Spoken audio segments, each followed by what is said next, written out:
I don't know exactly when it came out, but a little while ago there was a song that got really popular. It was done by a guy named Baz Luhrmann, and the song was entitled, "Everyone's Free to Wear Sunscreen." Has anyone heard this song? Okay, Kelly, you've heard this? Okay, all right. So none of you have heard this? Wow. Oh, yeah? When did it come out? That's what I was trying to remember. I should have looked it up. Someone's going to Google it for me right now that you can yell it out when that song came out. But it was essentially based on, and I haven't been able to verify the veracity of where it came from. The story is that it was a graduation speech. And this graduation speech got super popular and everyone thought it was amazing. And it made its rounds on the internet, but then Baz Luhrmann kind of reignited it once again and got it going. And it's all about this speech where the guy gets up and his opening line is, "Wear sunscreen." And he goes on to say that the scientific benefits of wearing sunscreen have been proven. There's a lot of benefits that we can talk to you about. It's all there, whereas the rest of my speech is nothing more than a bunch of ramblings and observations by me. And then he goes on and he gives out this incredible advice. Some of it is really hilarious.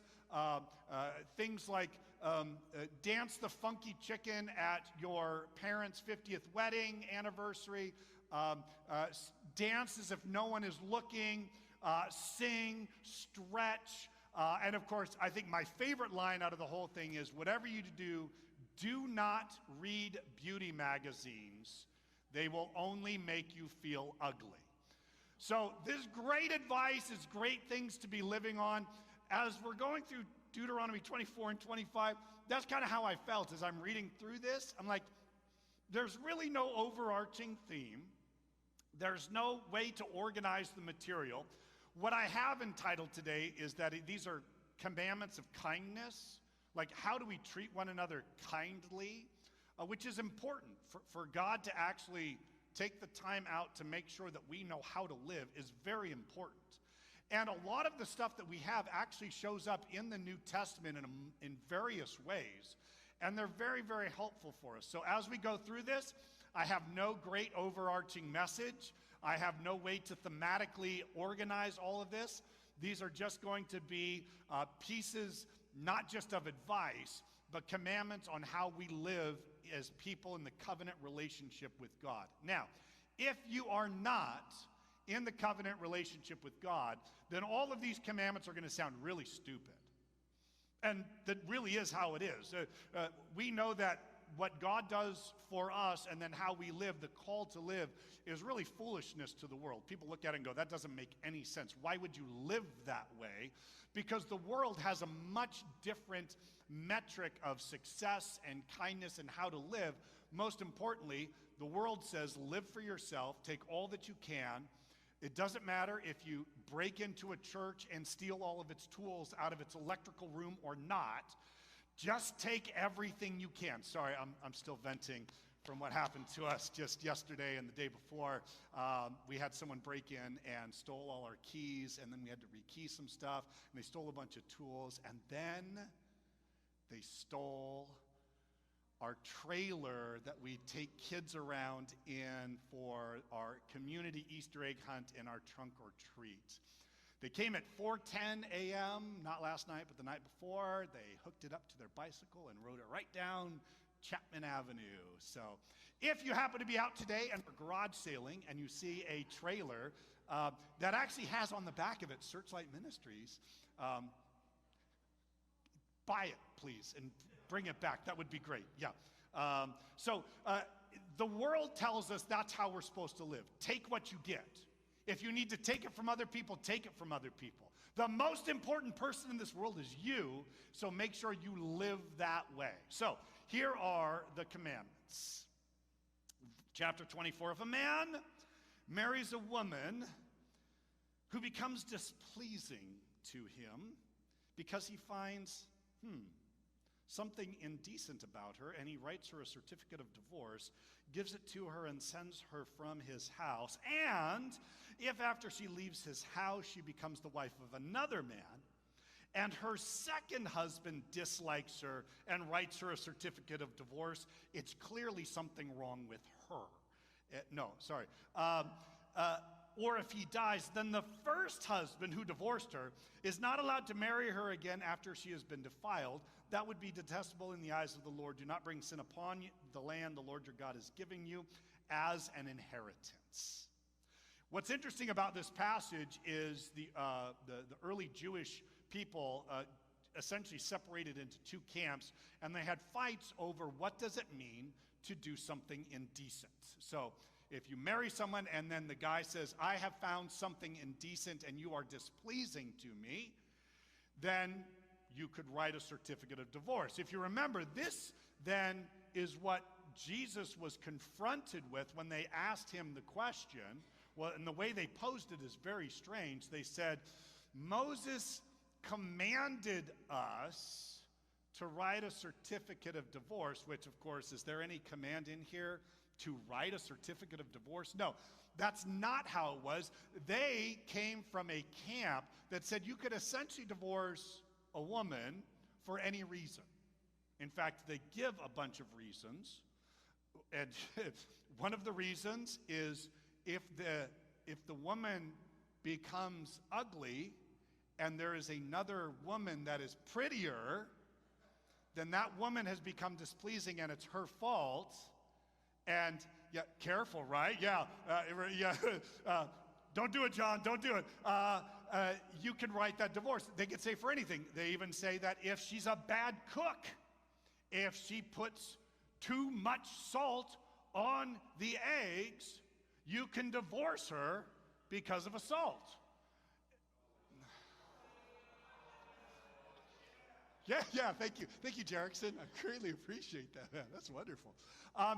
There was then another camp that said the only reason to divorce would be for something like really big and significant. Now, if you remember, what does Jesus do? This is what's helpful because as I was reading a bunch of the commentaries, it was very interesting. Some people were like, well, if the woman, maybe she has something wrong, like that one woman who had a bleeding issue and she wouldn't be able to produce kids, maybe that's what it's referring to. I think the easiest way to go is just go to Jesus. He helps interpret things for us quite nicely. What is the indecency that Jesus references? Marital unfaithfulness. So it's not if she is a bad cook or if she's become ugly and there's prettier people around. Nope. Jesus says that is incorrect. This is what we're supposed to do. And they pull it from this passage, which isn't even really referencing that as a law and trying to help us understand it. What is this trying to do? This law is actually trying to help and protect women because this is how it happened. If I divorce my wife because something unpleasing, she goes to another guy, he divorces her. If she comes back to me, I have a lot of power now. I can essentially do whatever I want because she has been now divorced twice. There's probably not going to be anyone that's going to pick her up. And so I can now bring her as my wife and treat her in any way that I want. It was to curb the attacks on women. And you'll see that through a lot of these commandments, they're really trying to preserve women and also making sure that we preserve the dignity of people. So if you wish to do a divorce according to Jesus' interpretation of Deuteronomy 24, it could only be for marital unfaithfulness, and then later on is also added abandonment. God values relationships. God values the family. And we're going to see a couple more of these. The emphasis he puts on making sure that family structures stay strong is important. I know that we've kind of lost that nowadays. We have become a very independent society. Men have become very independent of women, saying they're too much work, They're such a hassle. I'm not going to get involved. Women have also become independent, being able to go into the workplace and survive without a man. And they say, you know what? Men are just too hard to work with. They're too much of a hassle. I'm not going to get involved. Or you get married and you say, you know what? This whole marriage thing is a hassle. This whole marriage thing is a lot of work. And I don't think I want to do it anymore. I think I'll just simply walk away. Well, God says, yeah, it's hard work. Yes, it can be difficult at times. But stay with it. Stay strong, because a marriage unit and a family is extremely important to God. And here's how important it is. Verse 5, if a man has recently married, so he's a newlywed, he just got married, he's excited on what to do with his life, he must, and Vicar covered this not that long ago, he must not be sent to war or have any other duty laid on him. For 1 year he is to be free to stay at home. Now, why would God want a guy to stay at home for a year without any responsibility, no civic responsibilities whatsoever? Why would he want to do that? Children might be a good answer. I kind of cheated because I stopped reading the verse at a very specific point. Just simply read the rest of the verse. Why does he want this? To bring happiness to himself. Oh, wait, what? Oh, bring happiness to his wife. Oh, guys, what is our job? To bring, oh, yeah, Mike, did you do that? I think you did, right? Yeah. All the guys are like, I hope I did that. I hope I brought happiness. I'm bringing happiness to my wife. That is exact. Now, isn't it interesting? Where's the command for the women? There is none. You know why? Because, guys, if we bring happiness to our wife, they will bring happiness to us. In fact, whenever I get into marriage counseling situations, whether it's premarital or marital, I should say, I usually tend to make sure that the guy is taking the lead. If there is misery within the couple, I look to the guy and say, are you bringing happiness to your wife? Right? Chris, are you bringing happiness to your wife? Absolutely. See, that's what I love to hear. Where are you guys at now? Are you still in a year? Yeah, marriage. No, it only counts about marriage. Yeah, the dating stuff is garbage. Yeah, no. So you're still in that year thing. Yeah, Chris, God is specifically, Faith, isn't this a great day for you? God is specifically telling you, bring happiness to your wife. And all the women said, amen. All right. Verse 6, then he switches subjects, which is, again, we're like, we went from marriage, and now we're going to talk about millstones, all right? Is everyone familiar with millstones? These are a very important commodity, not for us, but for back then. You would have an upper millstone and a lower millstone. The lower millstone would be where you'd put all your grain, and then you have an upper millstone that you might tie off to an animal or a donkey, or maybe even run yourself, and you just roll the upper millstone on the lower millstone. And this is what it said. Do not take a pair of millstones, not even the upper one, because the lower one is bigger. So don't take the millstones.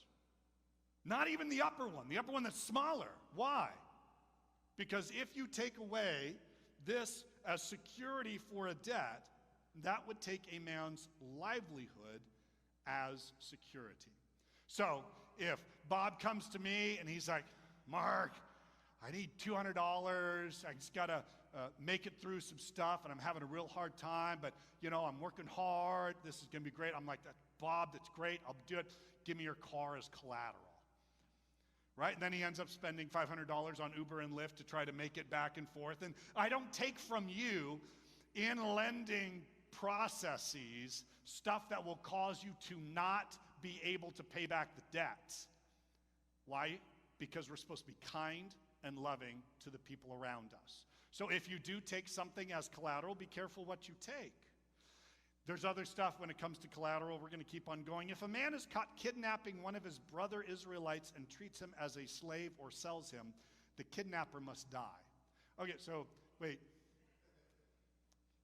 So what does the Bible say about slavery? Don't. right? There's things in there if there's indentured servanthood, but if someone is found kidnapping and forcing someone to work, you kill them. You must purge the evil from among you. Verse 8, in cases of leprous diseases, be very careful to do exactly as the priests who are Levites instruct you. Why is this important? Why you get it? Anyone here have leprosy? Anyone have a, no? Yeah, it's kind of not around anymore. So what should you be bringing to me as, don't call me priest, I'm a pastor here. What was leprosy a symbol and a picture of in the Old Testament? It's a picture of sin. And it also has to do with a lot of arrogance. The first time we see leprosy shown up, quiz time, trivia time. Miriam, very good. Wow, some people here know their Bible. Miriam, why did Miriam get leprosy? Because she looked at her brother Moses, right? Because sisters and their brothers, right? Their sisters look at him and go, yeah, brother, yeah. Why do you get all the special treatment? I'm just as good as you. And God says, be very careful. You're not blurring those boundary lines. And so she got leprosy. Once she repented, she was freed. But make sure if you have this, there's twofold. One, God wants to protect the people in the camp from unhealthy diseases. But also he wants to make sure that what is ever happening in your life, do not neglect having God be a part of it. That's hard, isn't it? Who here likes to confess their sins? Anyone? I know I don't. It's not a pleasant, enjoyable time for me. I hate saying to God, yeah, here's the areas that I've been messing up in. And what I really hate doing is telling someone about it. But God says, make sure you tell. Make sure you talk. Make sure you're sharing what's going on so that you do not become isolated, and make sure that you don't get picked off by the devil because you're taking yourself out of the camp of God. So make sure you do what they said. Verse 9, remember what the Lord your God did to Miriam along the way after you came out of Egypt. All right, now we get another loan stuff. When you make a loan of any kind to your neighbor, do not go into his house to get what he is offering as a pledge. Stay outside and let the man to whom you are making the loan bring the pledge out to you. If the man is poor, do not go to sleep with his pledge in your possession. Return his cloak to him by sunset so that he may sleep on it. Then he will thank you, and it will be regarded as a righteous act in the sight of the Lord your God. So you're getting ready to loan some money to some people. They're like, hey, I'll put up some collateral. You as a person collecting that collateral are not allowed to rush into that person's house and demand certain things from them. Again, a little hard to really understand that nowadays. Most times people with that type of attitude, it's just not even done. I'm not going to go in and look through your house and find out what's valuable. But God is making sure, why not entering the house? And this is going to be coming up. This has come up a bunch of times. It's going to come up again. God values your dignity. We miss that a lot. We're going to get just on stuff about beatings. And when you beat people, make sure you don't take their dignity. Isn't that an interesting concept? Even when someone dies because they're cursed by God and they're hanging on a tree, whatever you do, do not let that body hang overnight, because that is disgraceful and dishonoring. Even those who have made mistakes need to make sure that their dignity is preserved. This is what he's doing here. Don't be demanding things. Do not. And then the cloak, right? Imagine the person is so poor, they have literally nothing. And so the only pledge they can give you is literally the shirt off their back. But that shirt off their back was there for several reasons. One, it keeps you warm, especially at nighttime. Two, it often became your bed or your pillow. And God says, if that's the only thing the person has, if they are that poor, make sure you do not keep it overnight. Find them, give it back to them so that they can be taken care of. How does this play out in our lives today? Out of curiosity, if you encountered someone selling some flowers on the street, And you can tell they're poor.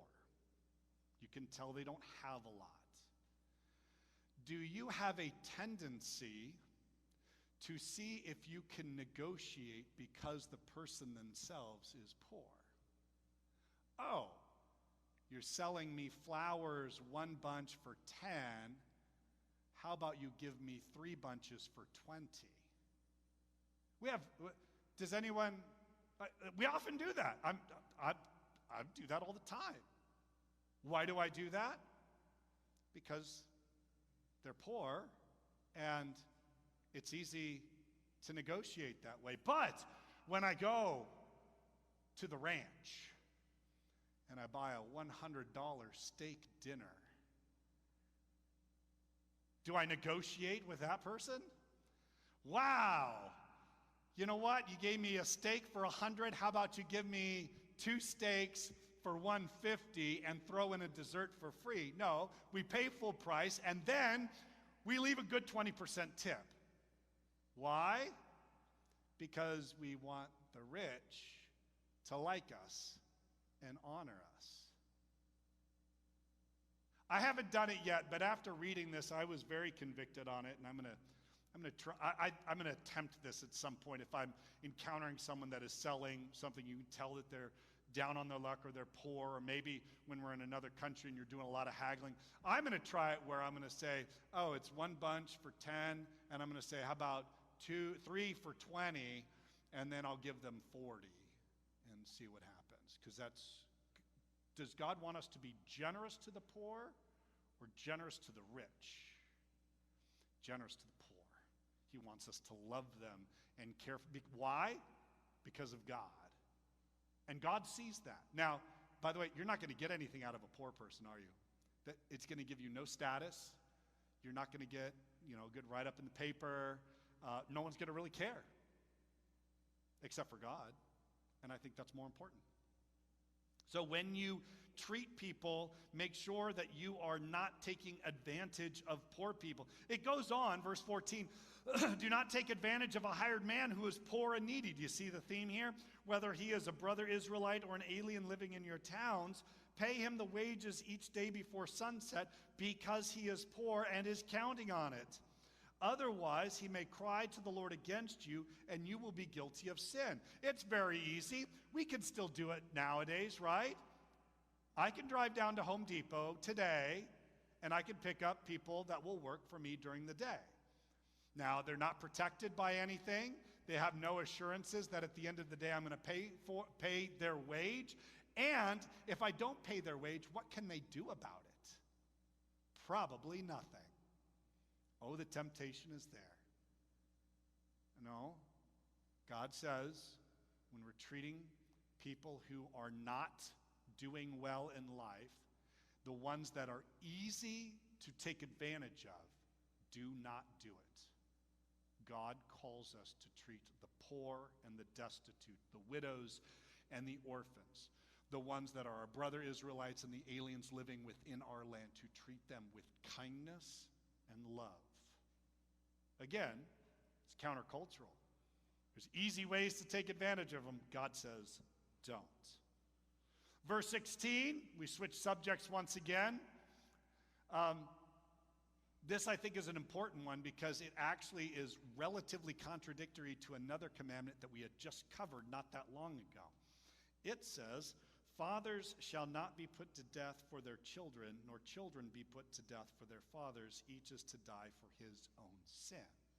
And we're going to get it a little bit later on, too. Something semi-contradictory is going to be coming forward. So, let's say you come to find out that I am a secret serial killer. Ooh.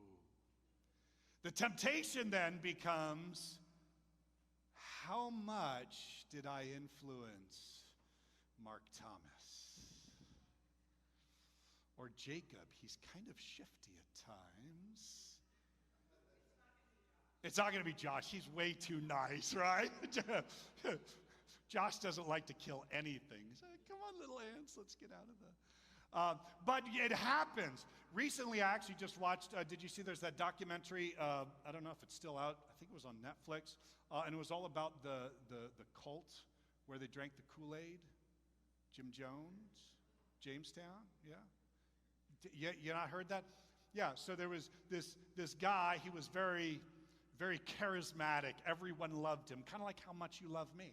And, no, you don't. You're like, boo. And what he did was he took a bunch of people and he went down to South America, and essentially it was a cult. It was this big cult, and somehow or other he convinced people we should all drink Kool-Aid laced with cyanide and all die because that would be a proper thing to do. He was being surrounded by a lot of other things. There were senators that had come down. Someone had actually gotten killed already. It was all starting to unravel. Now, what was really interesting was the interviews they had with his son. Because his son was a part of it, right? Just like Mark, Thomas, Jacob, and Joshua are a part of the ministry that I've done. Maybe they don't know any better. Maybe they don't know that I'm going crazy and wacky. Should the sins of the father be poured out onto the children? No. How about the other way around? Let's imagine, I don't know which child. We'll do Joshua. Say Joshua actually did become a serial killer because he's acting nice all the time. So maybe he's hiding something. And so he goes out, and what happens when a child does a mass sin? What's the first person you look at? The parents. We do this, don't we? Yeah? Kid goes in with daddy's gun and shoots places up. What's the first thing you do? Arrest the parents. And we've got to be very careful about this. Now, there's this balance that shows up because in some places, the sins of the father are going to be visited upon the sins of the children, sometimes even down to the 10th generation. Remember, we were talking about that, the exclusion, because the sins of the Amalekites, the Ammonites, we're going to even get to some other, get repeated again. And it's a reminder, hey, these people have been taught, and so there should be some level of connection between what a father and a mother teaches their children, but don't become black and white on that and simply judge people, judge family members of sinners. And don't worry, I do this really well. If you come to me and you tell me you're a sinner, I will just lay all of God's wrath completely on you.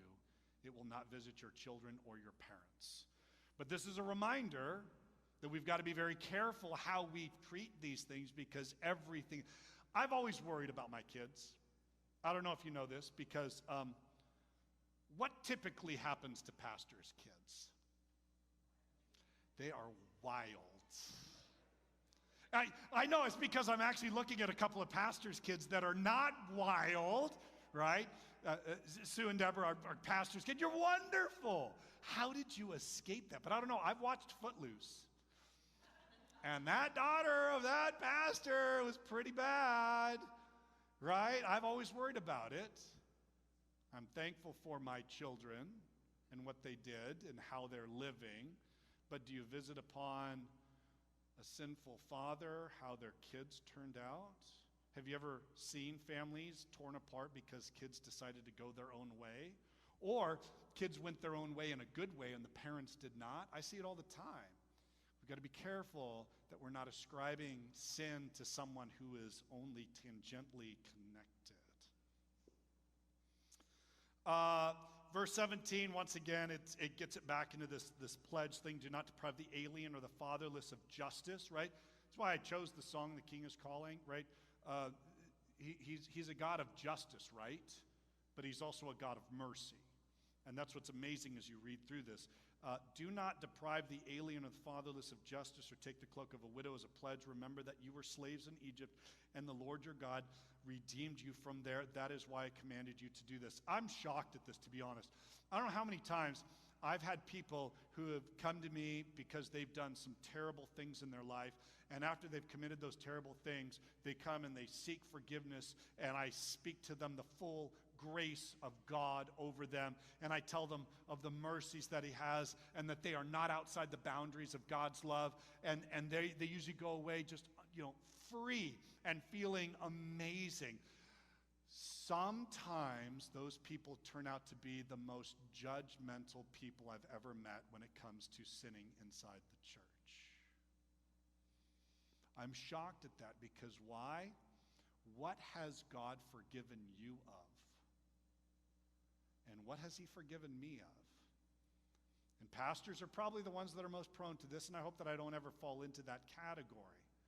But let me tell you, I am a sinner of the worst possible kind. So when you come to me and tell me your sins, please, I'm not going to be like, wow, what is wrong with you? I'm going to be like, yeah, we're all a bunch of idiots, aren't we?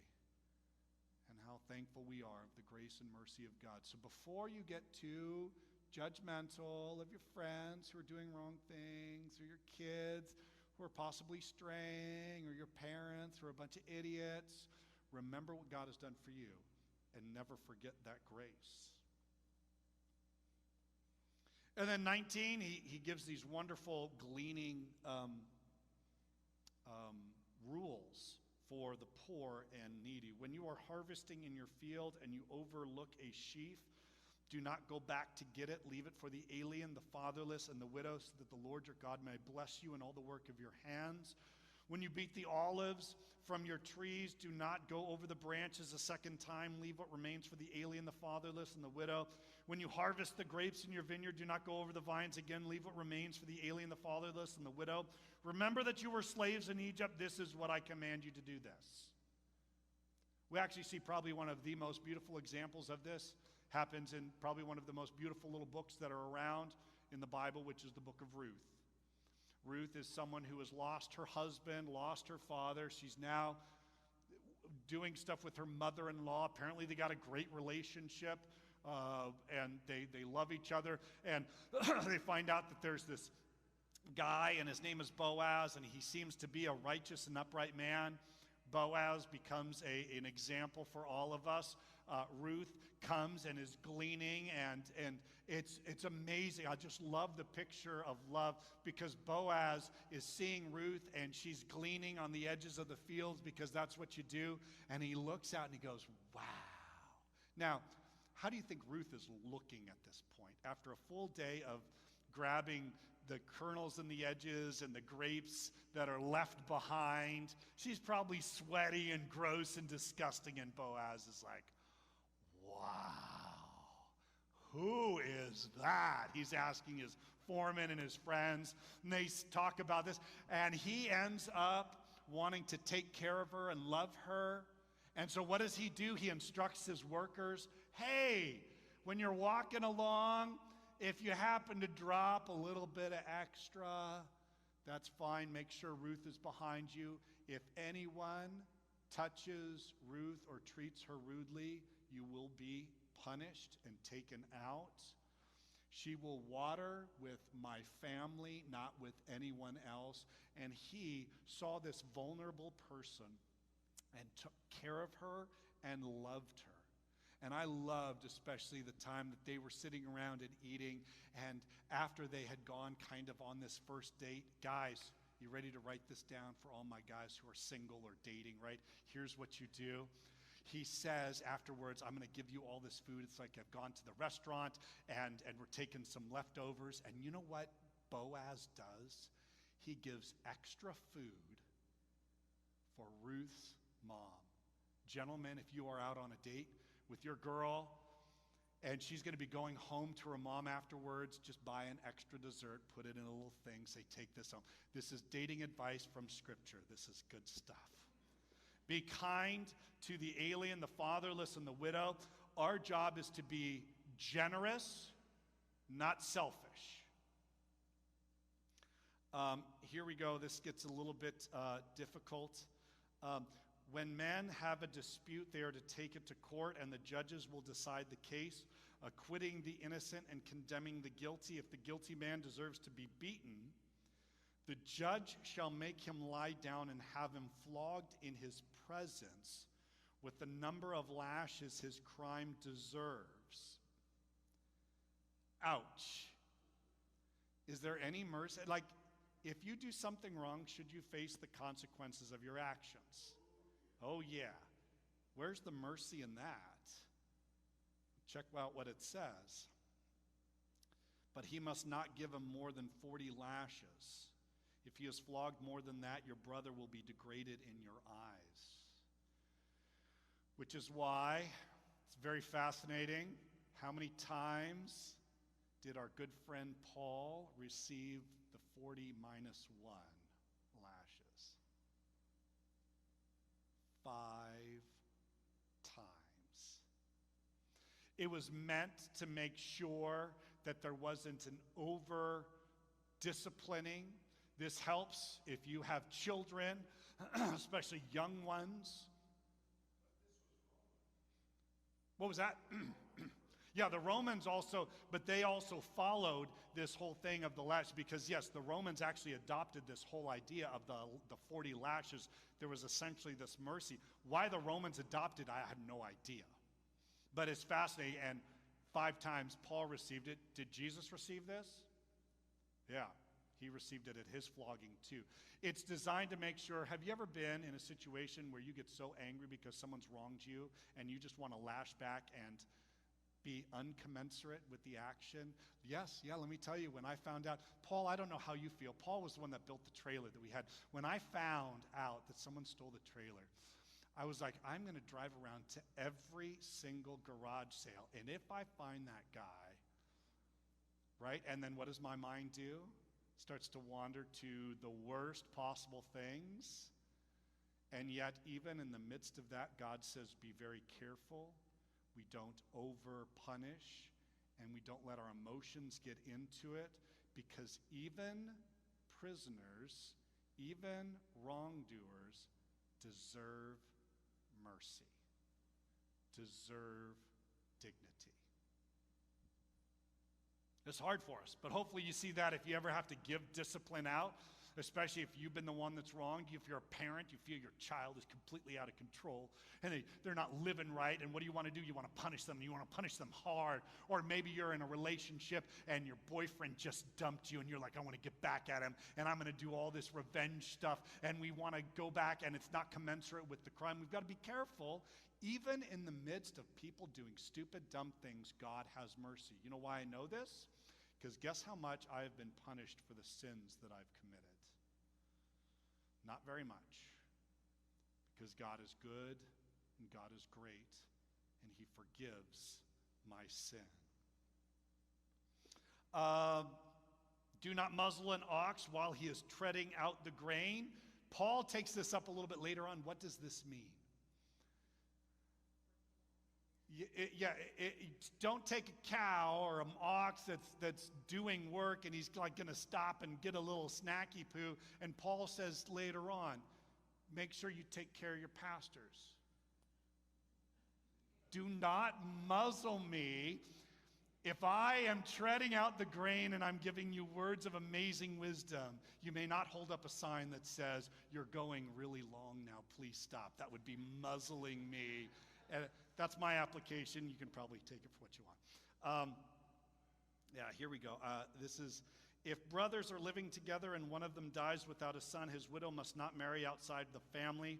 Her husband's brother shall take her and marry her and fulfill the duty of a brother-in-law to her. The first son she bears shall carry on the name of the dead brother, so that his name will not be blotted out from Israel. This one's really tough because we really don't do this nowadays, right? Otherwise, you're going to marry someone and be like, I need to make sure that the family's good looking, because if you die, I got to marry a sister, or I got to marry a brother that's going on here, and that could be problematic.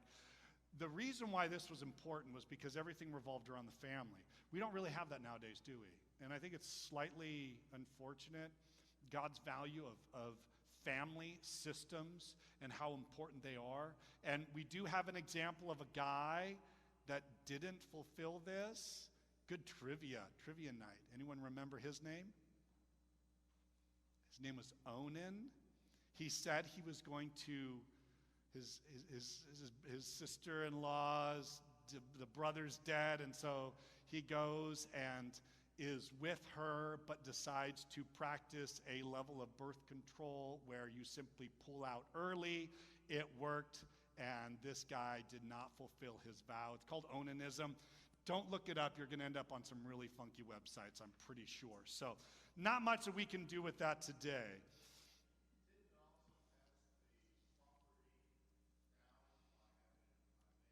Yeah, the idea behind that, is, let's say, Heather and I married, and before we had kids, three strapping young men, I die, then to carry on that, my brother, or I'd have to probably, I don't have a brother, I had two older sisters, I'd have to find a near relative to carry on that family name.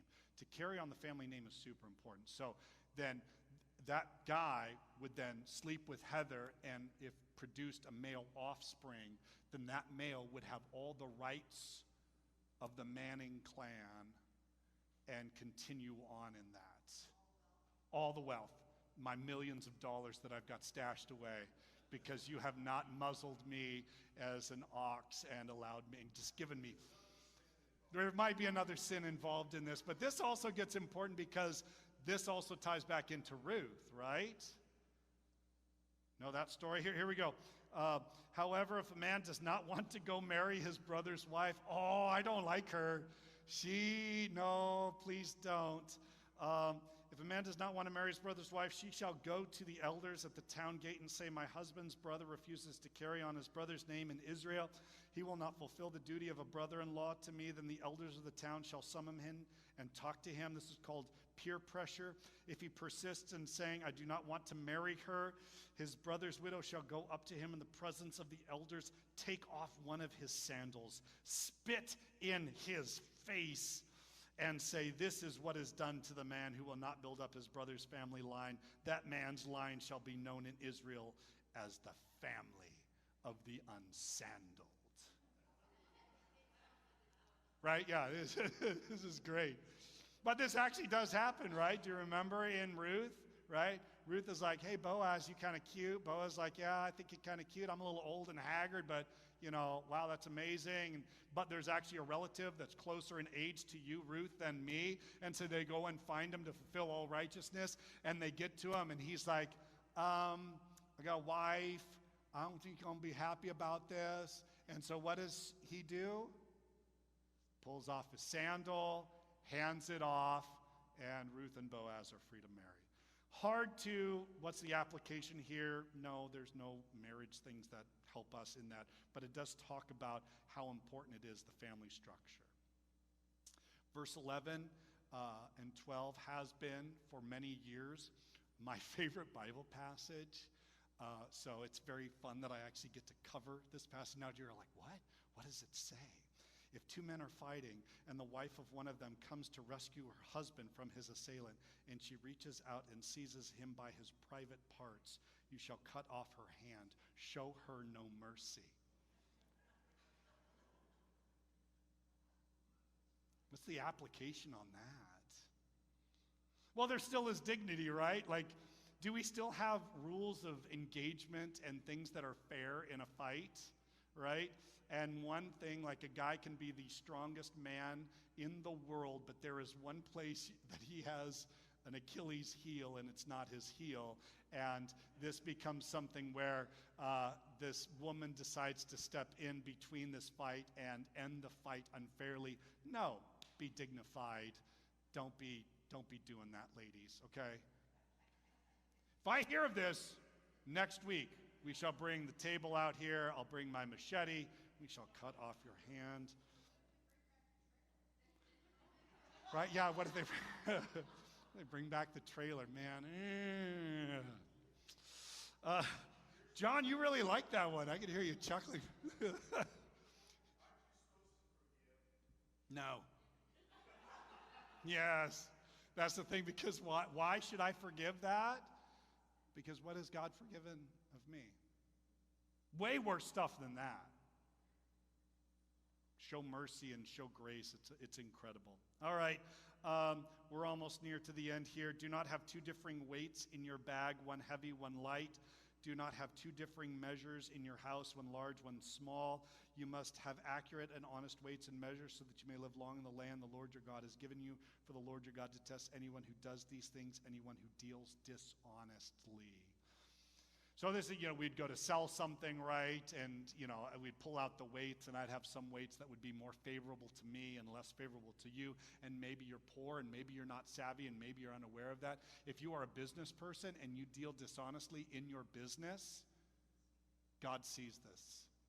I don't like it. I know every time I go to the gas station, there's that nice little sticker that's on there. What does that sticker say? This place has been inspected by some government agency to verify that what is being done is true, right? And then when we go to Las Vegas and we pull that slot machine, I don't think we pull slot machines that much anymore, but you pull the slot machine, you're thinking to yourself, are these people cheating me out? They probably are rigging the system against me. But no, you've got the Nevada Gaming Commission that will come and destroy them. Why do we have all these rules that are there? Because fundamentally, you and I are dishonest. Fundamentally. We want to do things for our benefit, not yours. And God says, make sure you treat others with kindness. Make sure you treat each other fairly and good. Don't be trying to take advantage of people. And then, verse 17, remember what the Amalekites, this is going to be a hard paragraph to end on. So I'm just prepping you now, because you're going to hear it and be like, wait, I thought these were commandments of kindness. And then we got, chop off her hand, show her no mercy. And then we get this Amalekite thing.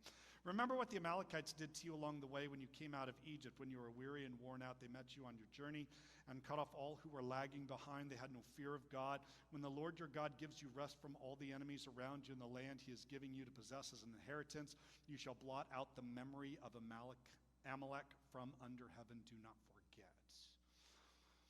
It's one of those things that gives us, we have mercy and we have grace, but we also have justice and truth. And this is one of those things where later on, God was saying, hey, this group of people, they are of the worst possible kind. They are people who pick off the weak. They target those who can't help themselves. And you need to make sure and deal with them properly. And it's a reminder for you and me, how we treat the poor is important. How we treat those who don't have anything is important. How we treat the vulnerable is important. Our business practices, our dealings with others. And if that guy shows up with our trailer, I will invite him to church. And then you can all throw rocks at him.